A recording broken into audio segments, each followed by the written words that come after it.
আসসালামু আলাইকুম, সবাইকে স্বাগতম আমার এই ছোট্ট একটা ইউটিউব চ্যানেলে। তো আজকে আমরা নতুন একটা অধ্যায় ধরবো, সেটা হচ্ছে গতি অধ্যায়। নবম দশম শ্রেণীর ফিজিক্সের দ্বিতীয় অধ্যায় হচ্ছে গতি বা মোশন যেটাকে বলে। সেইটা আমরা আজকে পড়বো। তো আমরা একটু টাইটেলটা দিয়ে নিই।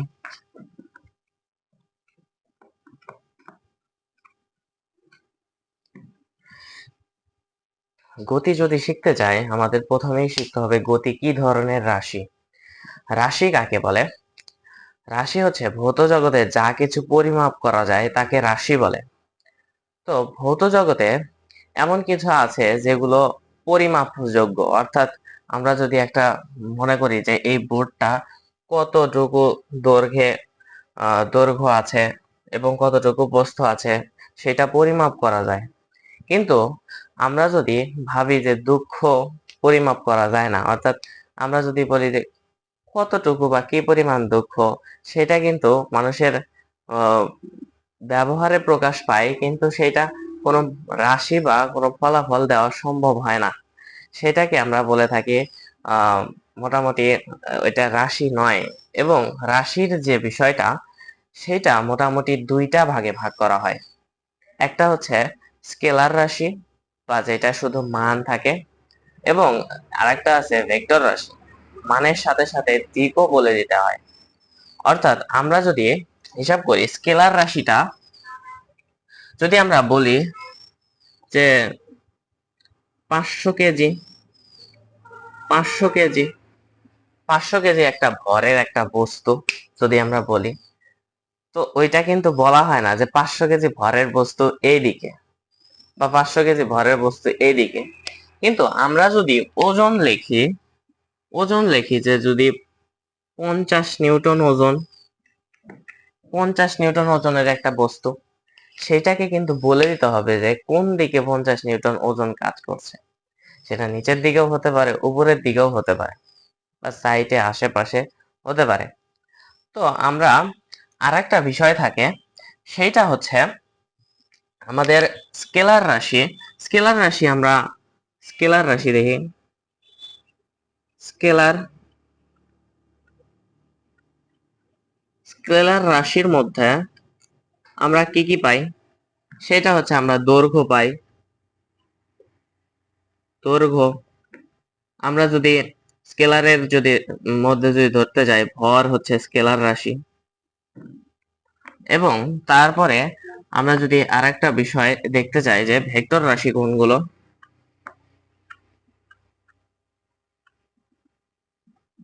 ভেক্টর রাশি, ভেক্টর রাশির ক্ষেত্রে এগুলোর একটা দিক বলে দেওয়া থাকে।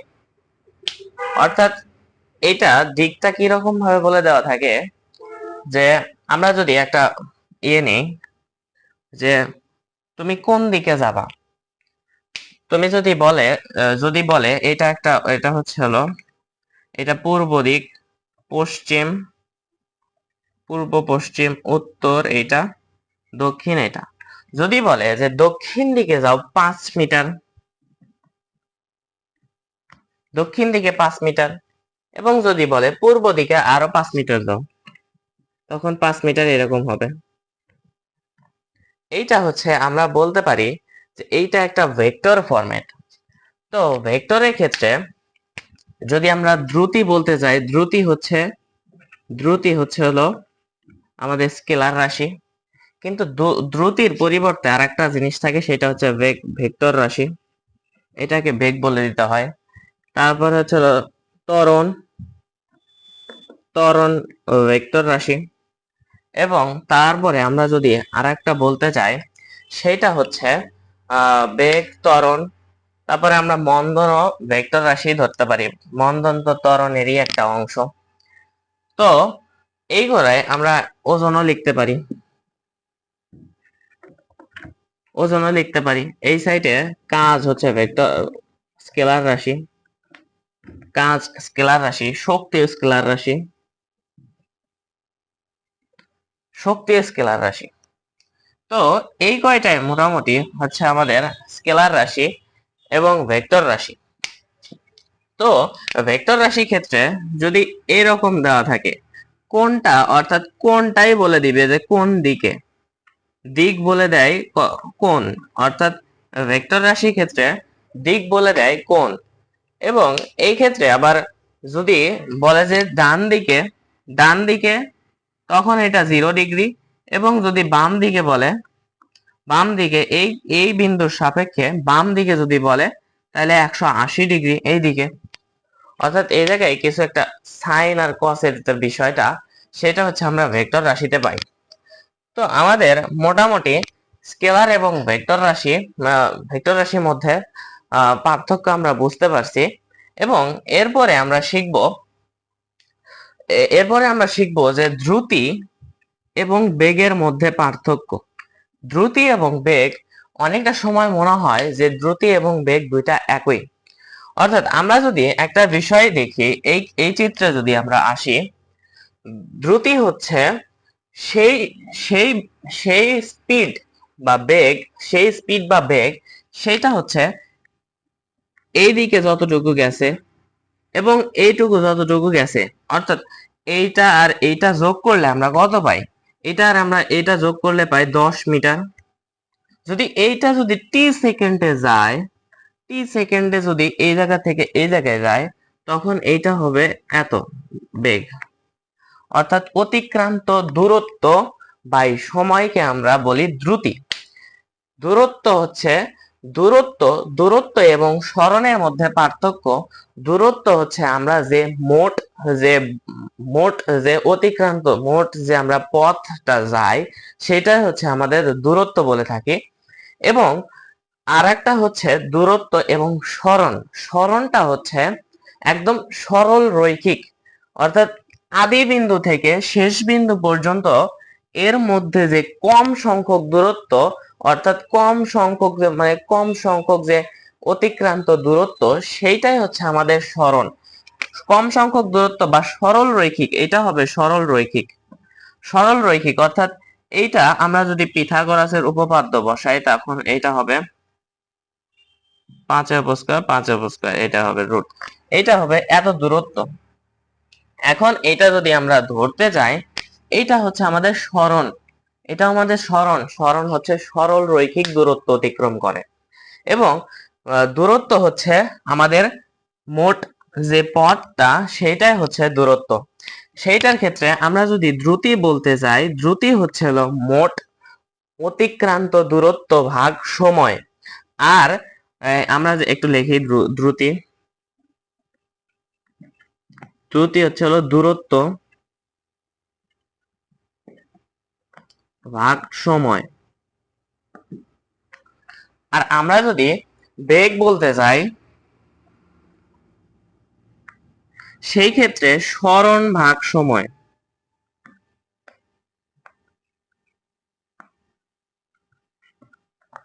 সরণ ভাগ সময়। আচ্ছা, আমরা যদি এইটা যদি 5 মিটার দেই, 5 মিটার না, এটা যদি আমরা 4 মিটার দেই, 4 মিটার দেই, এবং এটা যদি আমরা 3 মিটার দেই, তখন এইটা হবে 16 + 9, এটা হবে 5। আমরা যদি পিথাগোরাসের উপপাদ্য খাটাই, তখন এইটা পাবো আমরা 5। পিথাগোরাসের উপপাদ্য খাটাইয়া আমরা ওইটা পাইলাম, 5 পাইলাম। এবার যদি বলে যে দ্রুতি এবং বেগ কত হবে, দ্রুতি দ্রুতি যদি আমরা বের করতে চাই, তখন এইটার মোট অতিক্রান্ত দূরত্ব, দ্রুতি দ্রুতি যদি আমরা লিখতে যাই, তখন আমাদের এইটা বের করতে হবে কত, 7। 7 ভাগ হচ্ছে আমাদের টি, টি যেটা দেওয়া থাকবে সেটা। এবং বেগ কি হবে? বেগ হচ্ছে সরণ, অর্থাৎ আদি বিন্দু থেকে শেষ বিন্দুর একদম সরল রৈখিক দূরত্ব হচ্ছে সরণ। সেই সরণটা কত হবে? সেই সরণটা হবে 5/t, আমরা এইটা বলতে পারি। তো এইটাই মোটামুটি আমাদের দ্রুতি এবং বেগের মধ্যে যে পার্থক্য, এবং দূরত্ব এবং সরণের মধ্যে যে পার্থক্য, সেইটা। এবং আমরা আজকে অন্যান্য বিষয়গুলো দেখব, সেটা হচ্ছে এই যে ইয়ে কি দ্রুতি, বেগ, ত্বরণ, এবং এইগুলোর যে সংজ্ঞা থেকে যে সূত্রগুলো বের করা হয় সেগুলো আমরা একটু দেখব।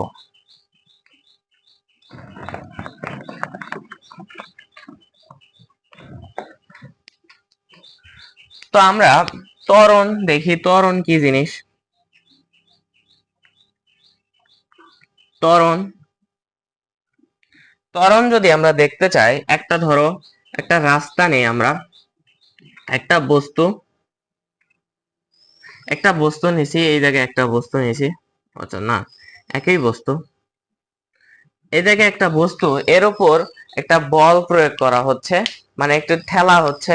আমরা বল কি জিনিস জানি না, তো ঠেলা হচ্ছে, ঠেলার ফলে বস্তুটা স্থির অবস্থান থেকে চলতে শুরু করবে। সেটা সেটা যদি আমরা বলতে চাই, সেটা এই জায়গায় যাবে এবং এই জায়গায় একটা শেষ বেগ প্রাপ্ত হবে। এই জায়গায় যদি আমরা ইউ যদি জিরো ধরি, অর্থাৎ আদি বেগ কিন্তু জিরো,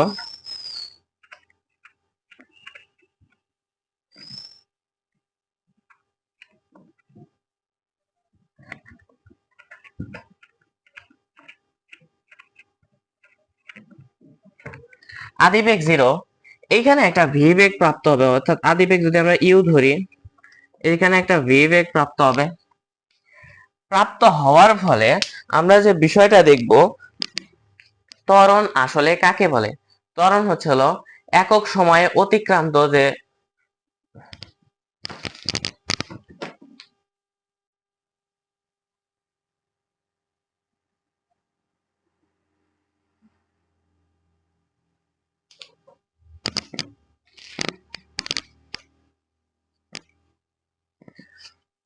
তো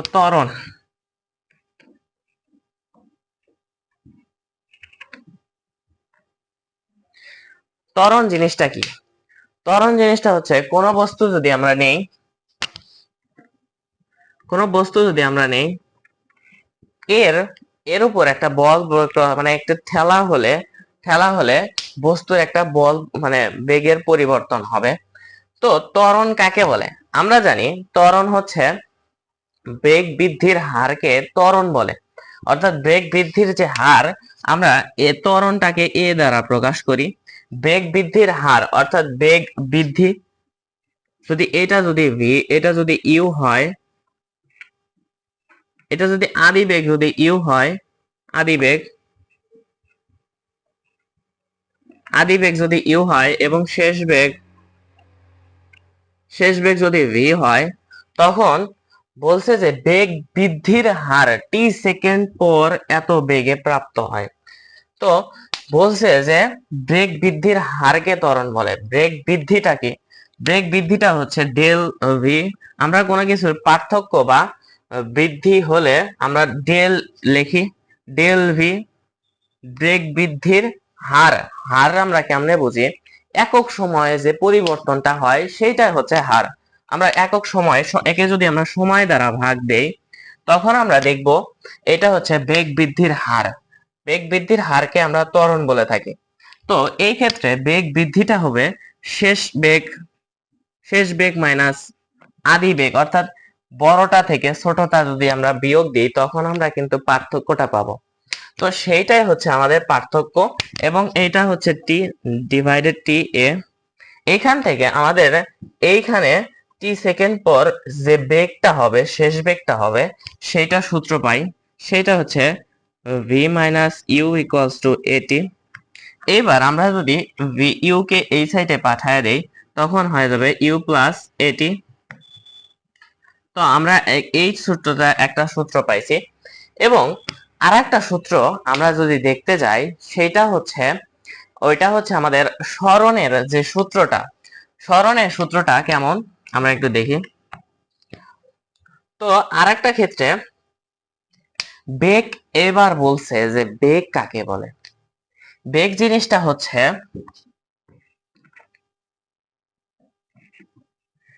জিনিসটা হচ্ছে একক সময়ে যে দূরত্বের পরিবর্তনটা, মানে যে দূরত্ব অতিক্রান্ত করে, সেটাই হচ্ছে বেগ। অর্থাৎ একক সময়ে দূরত্বের পরিবর্তনের হার, একক সময়ে দূরত্বের পরিবর্তনের বা সরণ পরিবর্তনের হারকে আমরা বেগ বলে থাকি। অর্থাৎ এই একটা সূত্র আছে, সেটা যদি বস্তুটা যদি অর্থাৎ ধ্রুব বেগে চলে অর্থাৎ যে 2 মিটার/সেকেন্ড, মনে করো যে এইদিকে 2 মিটার/সেকেন্ড বেগে এইদিকে চলছে, 2 মিটার/সেকেন্ড বেগে এইদিকে চলছে, তো চলছেই, মানে ওই 2 মিটার/সেকেন্ডেই চলছে, ও যেভাবে চলছে সেভাবে চলছে, কিন্তু ওর মধ্যে যে গতির প্রবণতা মানে যে এক্সেলারেশন যে হওয়ার কথা সেটা আর হচ্ছে না, অর্থাৎ যে বেগ বৃদ্ধি হচ্ছে না।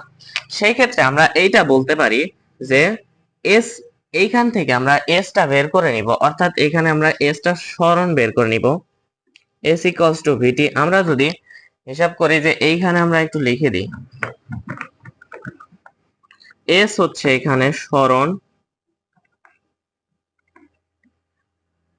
তারপরে ভি হচ্ছে হলো বেগ, টি হচ্ছে সময়, টি কষ্ট সময়,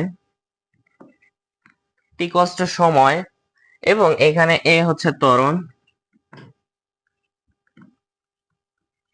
তো আমরা এগুলা মোটামুটি পাই, এবং এইখানে এইখানে যে সরণটা হবে মানে টি সেকেন্ড পর, যে মনে করো যে টি সেকেন্ড পর এইটুকু গেছে না, এই যে এইটুকু এস, এইটুকুর মানে এইটুকু কত কত মিটার গেছে, সেটাই এই সূত্রের মাধ্যমে বের করা যাবে যদি বস্তুটা সমবেগে চলতে থাকে। কিন্তু বস্তুটা যদি ত্বরণ হয়, এইখানে কিন্তু ত্বরণ বসানোর কোনো সুযোগ নাই। তো আমরা এই সূত্রটাকে একটু মডিফাই করে আমরা ত্বরণ বসানোর সিস্টেমটা করে নিব। আমরা আরেকটা সূত্র বের করার জন্য আমাদের গড়বেগের কনসেপ্টটা লাগবে। গড়বেগ বিষয়টা হচ্ছে, যদি বস্তুটা সমত্বরণে বস্তুটা গতিশীল থাকে, তখন আমরা দেখতে পাই যে একটা ইউ তৈরি হয় এবং একটা ভি তৈরি হয়। হওয়ার ফলে আমরা গড়বেগটা হচ্ছে দুইটা বেগের যোগফল, তার দ্বারা 2 দ্বারা ভাগ দিলে যেটা পাওয়া যায় সেটাই আমরা গড়বেগ বলতে পারি। গড়বেগের উপর একটা বার দেওয়া হয়। তো আমরা গড়বেগ যদি বলতে চাই, গড়বেগের ক্ষেত্রে আমরা কি লিখতে পারি, u plus v equals to 2। এই ক্ষেত্রে ইউ প্লাস ভি এর মানটা আমাদের এইখানে একটা দেওয়া আছে, তো আমরা এই ভি এর মানটা এই জায়গায় বসা দিই, ইউ প্লাস এটি ডিভাইডেড টু, তো 2u প্লাস এটি ডিভাইডেড টু। তো আমরা এই 2টা এর নিচে এবং এর নিচে দুইটা ভাগে ভাগ করে দিই, u ডিভাইডেড টু প্লাস এটি ডিভাইডেড টু। তো এইটা এবং এইটা কাটা যায়, u প্লাস হাফ থাকে, এটি থাকে। ওকে, এখানে আমরা গড়বেগের সূত্র থেকে এইটা পাই। তো দেখো তো, বস্তুটা একটা ত্বরণে গতিশীল, এইবার আর সমবেগে না থাকার কারণে আমরা একটা সূত্র দেখছি, ভির সাথে অর্থাৎ বেগের সাথে যদি আমরা সময় গুণন দিই তাহলে আমরা সরণ পাই। তো আমরা গড় বেগের সাথে সময় গুণন দিলে আমরা কি পাবো, গড় বেগের সাথে আমরা সময় গুণন দিলে ওই সেইটাই পাবো, অর্থাৎ সেটাও সরণই হবে। তো আমরা গড় বেগের সাথে সময় যদি গুণন দিই, দেখো একটু দেখি, এক্ষেত্রে আর কিন্তু ভি হবে না, এক্ষেত্রে হবে ভি প্রাইম, অর্থাৎ এটা গড় বেগের সূত্র লিখছি আমরা। গড় বেগের যদি সূত্র লিখি, ইউ প্লাস হাফ এটি ইন্টু টি। এবার যদি আমরা ইউটি প্লাস হাফ এটি স্কোয়ার এইটা লেখা যায়, এস ইকুয়ালস টু এইটা লেখা যায়। তো এইটা হচ্ছে আমাদের আরেকটা সূত্র, যদি বস্তুর ত্বরণ থাকলে এই সূত্রটা ব্যবহার করে আমরা করতে পারবো, আমরা সরণ বের করতে পারবো। তো আরেকটা বিষয় থাকে, আরেকটা সূত্র যদি আমরা দেখতে চাই, তো আমরা এইখান থেকে আমরা একটা সূত্র নিতে পারি। সেই ক্ষেত্রে দেখো, v equals to u plus at, এইটা আমরা লিখছি, এবং দুই সাইডে যদি আমরা স্কোয়ার করে দেই তখন দেখো তো কি হয়, এখানে v square equals to u by square plus 2 a b plus b square plus, এটা কিছুই না, এটা আমরা একটা এ প্লাস বি হোল স্কোয়ারের সূত্রতে ভাঙাইছি। তো এখান থেকে আমরা কি পাই, V square equals to you square plus 2। এখান থেকে যদি a কমন নেওয়া হয়, এখানেও a আছে এখানেও আছে, মানে 2a কমন নিলাম। 2a কমন নেওয়ার ফলে ইউটি থাকে প্লাস, এখানে কি থাকে, এখানে থাকে একটা a থাকে আর একটা থাকে হচ্ছে টি স্কোয়ার। অর্থাৎ আমরা যদি এইটা দ্বারা এটাকে গুণন দিই তখন আমরা এইটা পাই না, আমাদের টু টু একটা বেশি হয়ে যায়। তার মানে আমাদের টু একটা কমাইতে হবে, অর্থাৎ টু দিয়ে একটা ভাগ দিয়ে দিলে, যদি আমরা এটা ভাগ দিয়ে দিই তখন এটার সাথে এটা আর এটা টু টু কাটাকাটি যায়, তখন আবার এটা ফরম্যাট ফিরে আসে। তো আমরা লিখতে পারি যে v square equals to you square plus 2a। এবার দেখো তো, এই যে এই ফরম্যাটটা আর এই ফরম্যাটটা সেম না? ইউটি প্লাস হাফ এটি স্কোয়ার, ইউটি প্লাস হাফ এটি স্কোয়ার, এখানেও ইউটি প্লাস হাফ এটি স্কোয়ার, ওইখানেও ইউটি প্লাস হাফ এটি স্কোয়ার। তো আমরা এক্ষেত্রে এইটা সমান এস লেখা আছে, তো আমরা এস লিখতে পারি না, এস। তো এইটা আর একটা সূত্র। তো আমরা মোট কয়টা সূত্র পাইলাম? মোট সূত্র পাইলাম 4টা। তো আমরা এখানে একটু লিখি, v equals to u plus at, এটা একটা। এস ইকুয়ালস টু ভিটি একটা পাইছি, তারপর আরেকটা পাইছি s equals to ut plus half half a t square একটা পাইছি। আরেকটা কি পাইছি, আরেকটা পাইছি হচ্ছে v square equals to ut, v square equals to you square plus 2as। তো আমরা এই 4টা সূত্র পাইছি। তো এই চারটা সূত্র ব্যবহার করে আমাদের মোটামুটি এই গতি অধ্যায়টা করতে হবে। তো এই গতি অধ্যায়ে আমরা আস্তে আস্তে কিছু ম্যাথ করব এবং সহজ থেকে শুরু করে কঠিন ম্যাথের দিকে যাব। তো সবাইকে ধন্যবাদ আমার এই প্রথম পর্বটা দেখার কারণে। তো আমরা এরপরে আরো ম্যাথ করব ইনশাআল্লাহ। সবাইকে ধন্যবাদ। আসসালামু আলাইকুম।